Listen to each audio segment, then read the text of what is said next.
you're slowly becoming my favourite. There you go. I'm going to gift you Thank you, my love. the October Red Mai. I am here with Hall of Fame promoter, the man that seems to be reversing in age. Frank Warren, welcome. Was it Benjamin Button? Benjamin Button. How are you, Frank? I feel like Benjamin Velcro at the moment. Yeah, I'm okay. The weekend, it's been a bit of a roller coaster for all of us. I was one of the media that wanted Tyson Fury to win because I did. So talk to us, Frank. How was it for you? I know you're a strong supporter of his, not just being his promoter, but like you said, you see him as a friend. So talk to us about that from your point of view, Frank. Well, it was a privilege to be involved in the event. It was the biggest heavyweight fight of the 21st century. It was the 4 belts were on the line, 2 undefeated fighters at the time. And it was a very, very close fight, in my opinion. Could have gone either way. I had my opinion, but I could understand how people could say the other. You know, that they won it. Having said that, these guys, they gave everything that they could give. They gave in the ring. Epic fight, 2 absolute warriors, 2 gladiators, some really good blokes, and we're going to dance again in the autumn in Rio.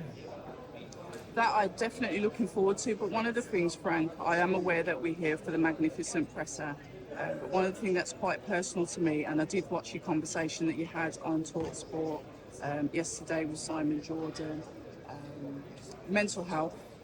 Yeah. I know, listen, we live in a society where if you claim that there's an issue, it becomes a card, or they're playing the card again. Talk to us about mental health and what it means to you personally. Well, you know, you can't see mental health. You can't see it. You know, you're not got a broken arm or broken leg or whatever. It's a terrible situation. A lot of people suffer from it. I had a younger brother, my younger brother Mark. He had problems, schizophrenic, and eventually committed suicide at a young age, which was an awful. Well, it's just awful. It's unbearable. And people who've been in that position, families, will know what that's like. You know, for somebody being so much pain, they think the only way they can end that pain is to end their life. And bipolar is mental health. It used to be called manic depression. I remember it well. And you go on the NHS website and you read all the symptoms and some of the things that people who are affected by it, how they behave. And then you may then take control of that. You then may look at a couple of things, not like it's every day with Tyson, and I know he does fight it. And I'm not telling stories out of school because it was in his book that he suffered from it. He was brave enough as the world heavyweight champion to come out and acknowledge that and inspire people to say, look, I'm fighting it, you can fight it, and so forth. And he became a bit of a hero, a champion. And a few people who keep picking up on some of the things that he may have said over the years. And by the way, Muhammad Ali said things worse than him, but he was a young man. He was a young man, and people say things when they're young. People have different opinions when they're older. As you get older, you broaden your horizons. You meet people from different backgrounds, different ethnic backgrounds, and so on. And your opinion changes. And I'm not saying that refers to Tyson, but I'm saying when he was younger, a couple of things were said. And when they were said, a couple of things that have been referred to, he was completely in the worst place. He wasn't fighting, he vacated all his belts. He was down so far down, he was contemplating suicide. He was quite close to it.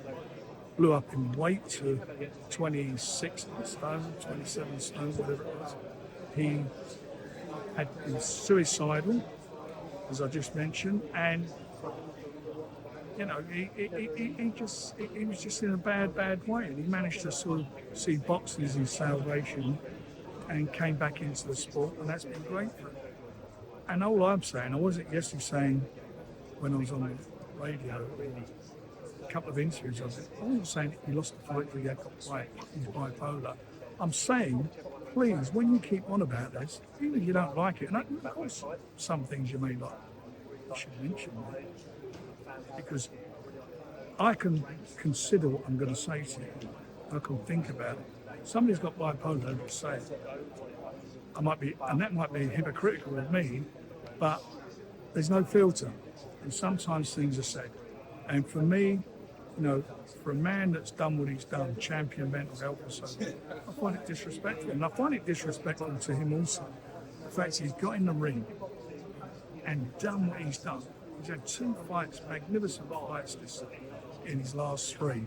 The last one against Deontay Wilder, where he actually, that last fight, that third fight was the best heavyweight fight I'd ever attended to live. I've seen all the great ones over the years, but that was just a magnificent fight.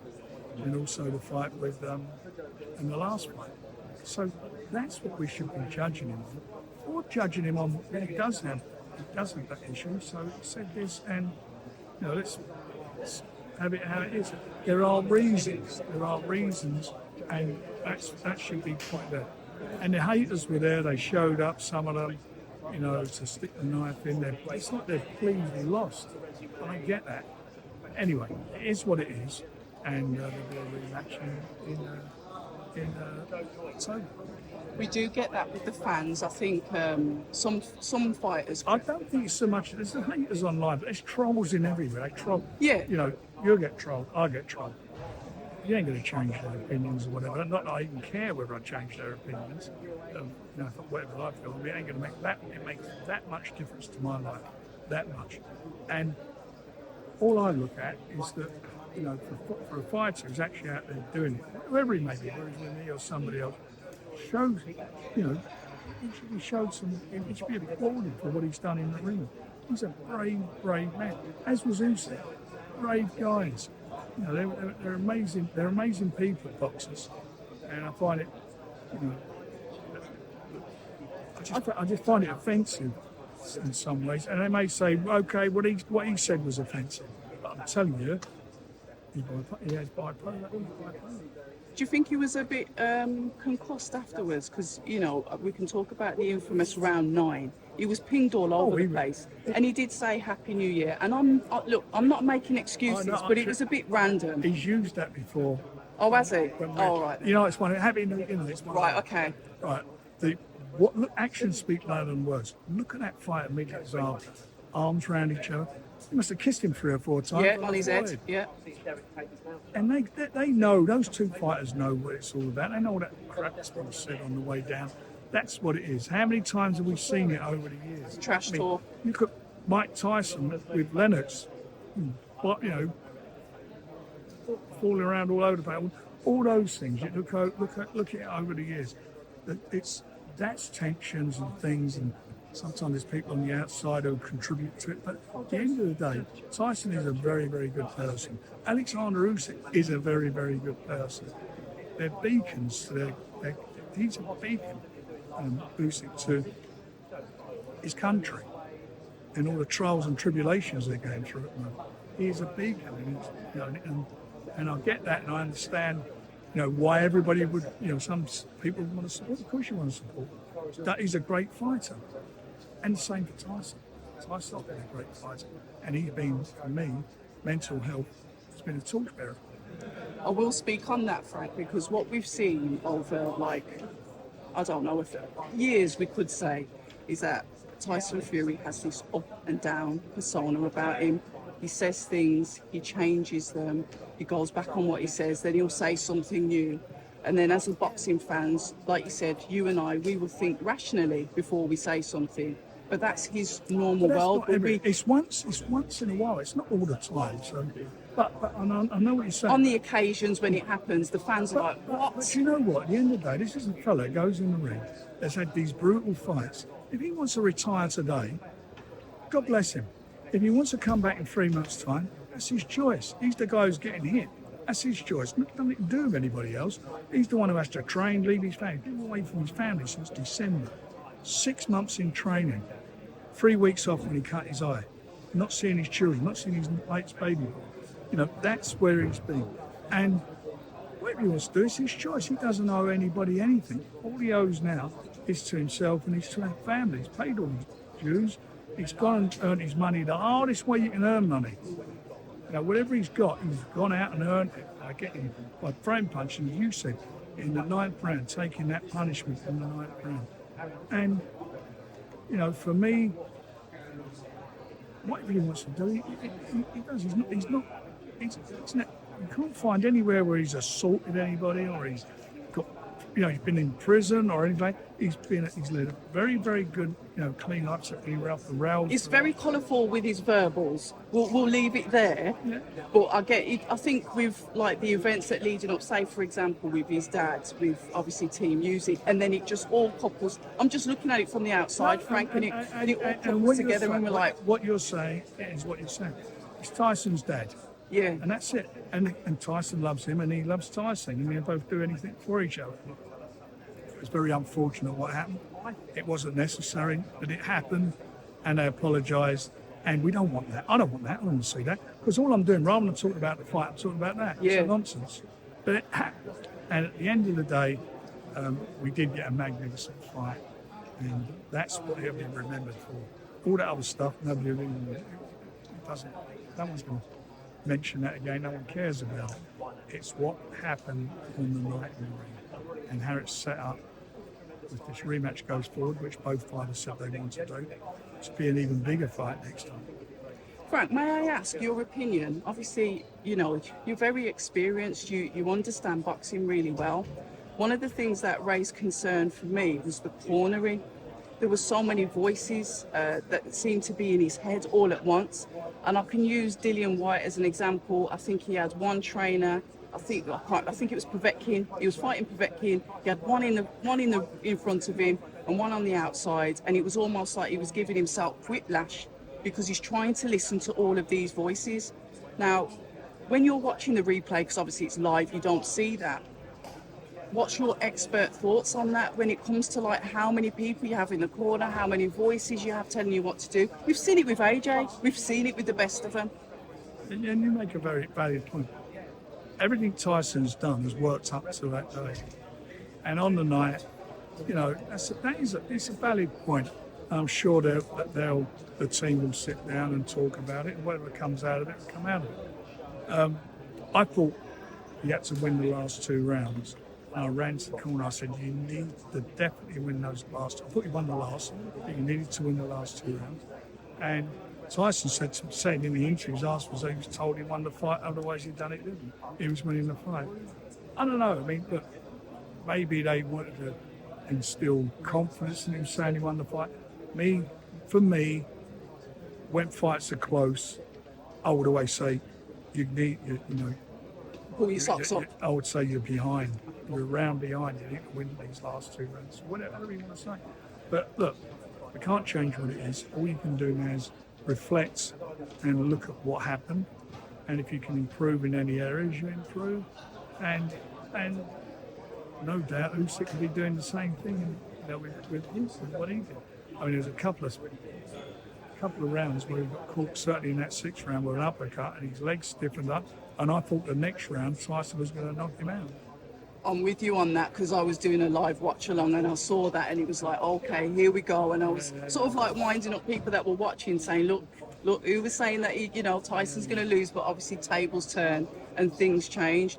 What I wanted to say as well is congratulations on yet again you putting on another magnificent 7. However, we sort of like had the Matchroom versus Queensbury with Kakachi or Cordina Kakachi. Yep. You sort of like set the momentum, and now we've got Liam Davis and Shabazz Massoud. Fight by fight. Yeah, so it's getting it going. That relationship bonded with Matchroom, working together, that collaborative. It's working for us. It's working more importantly for the fans. It's brilliant.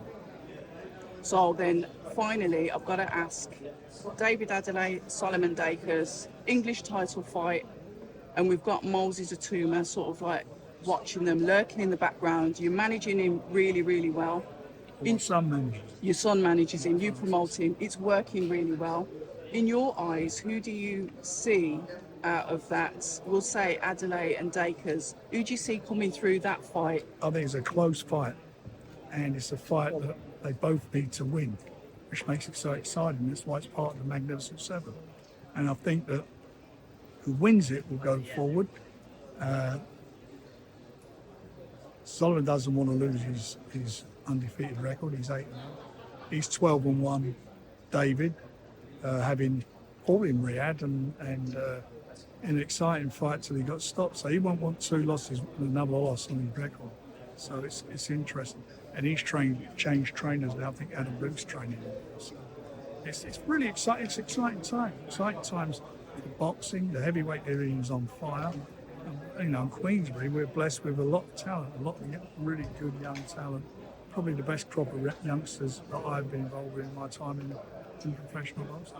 Moses Atuma, where does he sit with that? Because I know originally it was like, you guys have this fight on the caveat. There was a caveat that the winner fights Moses Atuma. Is that still the case? That's what the Board of Control ordered that fight. Moses has come off a really good win against a 23-1 guy, experienced guy. Brilliant combination he put together. He shows what he's all about. It's the first time he's trained for a 10-round fight, and he needed that. So now he trained for a 10-round fight. The next one will be the same, so he get experience of doing it. And he's still a teenager. He's only 19. He was 19, 4 months ago, 5 months ago. January, I think, wasn't it? Something like that. He's a baby. We look forward to it. Listen, Frank, thank you so much for your time. Hopefully I'll catch up with you in Birmingham, because I definitely won't be out in Saudi. Never mind. Thanks so much. Take care, Frank. People say I'm toxic, and honestly, I don't care.